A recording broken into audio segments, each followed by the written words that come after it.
Everybody wants to know what I would do if I didn't win.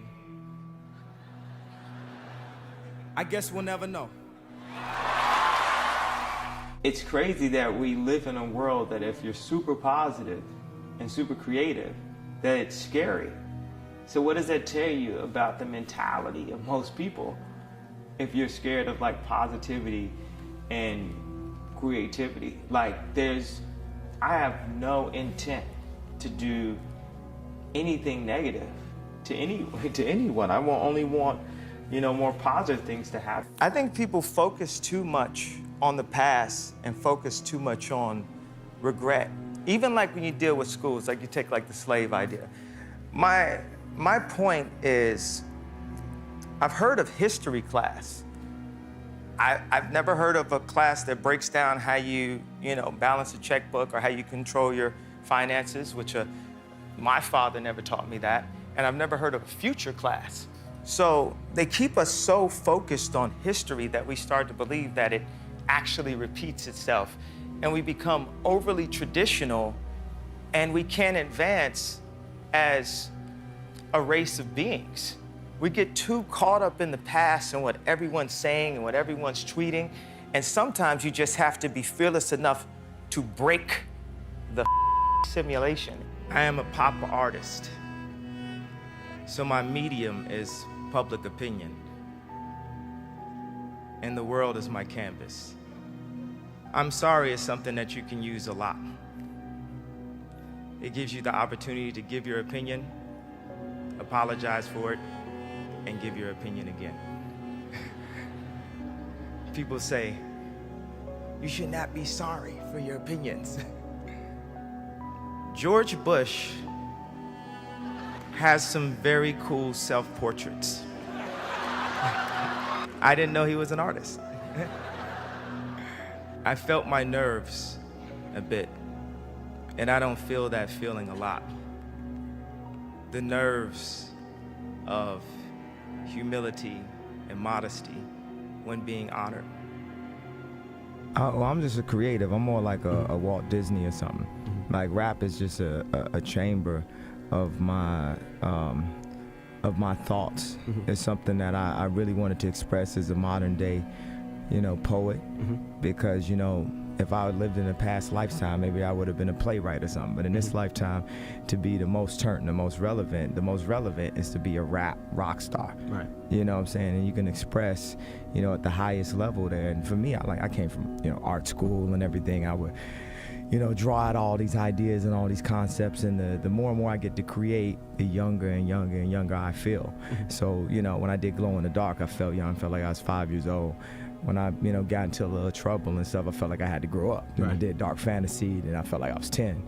Then I did, Blueprint 3, then Watch the Throne, then Cruel Summer. And then when I got to, Yeezus, I just felt frustrated. And usually I would start the album with like Blood on the Leaves. I know everybody would even like the album more if I did that, but I felt so frustrated in the way I've been marginalized and held back. My daughter went to a fashion camp for 5 days a couple weeks ago, and I visited her, and we put the thread through the sewing machine, and it really brought me to tears to think about the 15 years that I've been working on apparel, and for my friend Virgil to be the head of Louis Vuitton, and for me to have this, $1.8 billion company out of, a thread going through. And my daughter asked me, Daddy, do you have a sewing machine like this at your office? And I brought her to my office, and she did a bunch of sketches, and my head pattern cutter made her dresses right there for her. So she loves coming to the office and doing sketches. What we want is a real shot. Not, okay, I'm a celebrity, so that means my line has to cost $10 a t-shirt. No, I understand about quality. I understand about fabrics. I spent 10,000 hours at this. I dedicated my life to this. Then a lot of people say, okay, well, you have to do music.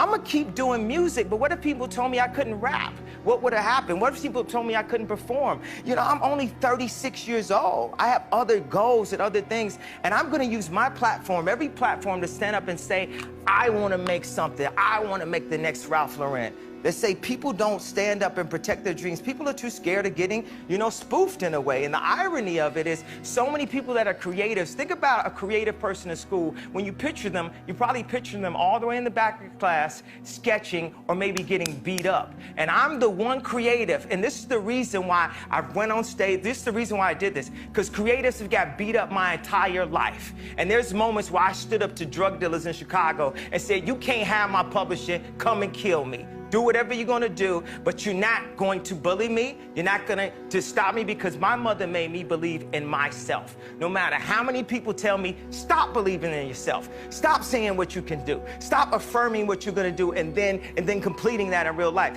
That's the improper way to do it. I refuse to follow those rules that society has set up in the way that they control people with low self-esteem, with improper information, with branding, with marketing. I refuse to follow those rules. It's about truth, it's about information, it's about awesomeness, and the only luxury is time. The time you spend with your family. That's the only luxury. So now let's take like where there's, people who have, issues with me, as Kanye West would say. They classify, my motivational speeches as like rants and things like this. Like, why is he saying that? Why is he doing that? Blah, blah, blah. Well, I've reached a point in my life where my Truman Show boat has hit the painting. And I've got to a point that Michael Jackson did not break down. I have reached the glass ceiling. As a creative person, as a celebrity. When I say that, it means I want to do product. I am a product person. Not just clothing, but water bottle design, architecture, everything, that you could, think about. And I've been at it for 10 years. And I look around, I say, wait a second, there's no one around here in this space that looks like me. And if they are, they're quiet as So that means, wait a second, now we're seriously like in a civil rights movement. Like people used to joke about, do you remember our South Park photo? Yeah, I do. Remember how funny that was? Do you think there would be a Givenchy in the hood if it wasn't for that South Park photo? Yeah. Are you a workaholic? Are you always working?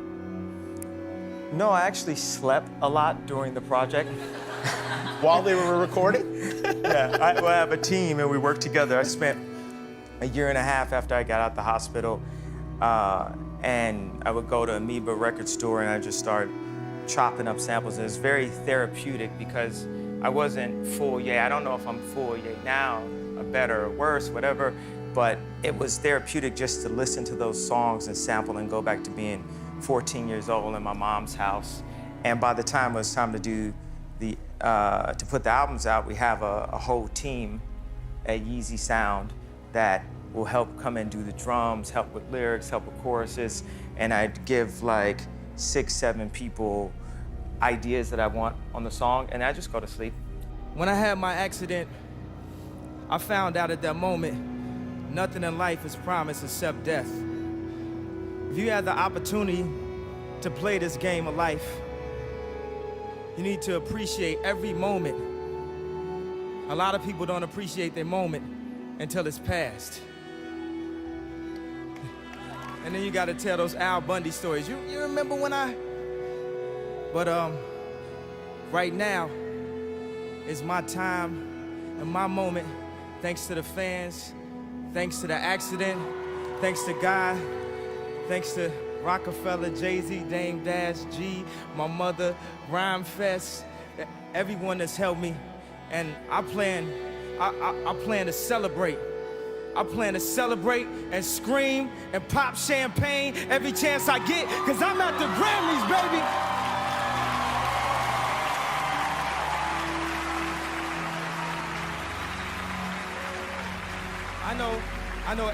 I know everybody asked me the question. They wanted to know what kind. I know he's gonna wild out and he's gonna do something crazy. Everybody wanted to know what I would do if I didn't win. I guess we'll never know. You guys are being taught, without you knowing it, ways to separate yourselves from each other. If you're separated, you can be easily controlled. This humanity that I talk about, this civilization that I talk about, this future utopia idea that I talk about, can only happen through collaboration. You know, ideas are free. and you can't be selfish with it. Okay? People ask me, how my daughter is doing. She's only doing good if your daughter's doing good. We're all one family. Like literally, last names aside, we're all one family. And we have the ability to approach our race like ants, or we have the ability to approach our race like crabs. And imagine if everyone's main focus, more so than how they were going to the club, their main focus was to help someone else.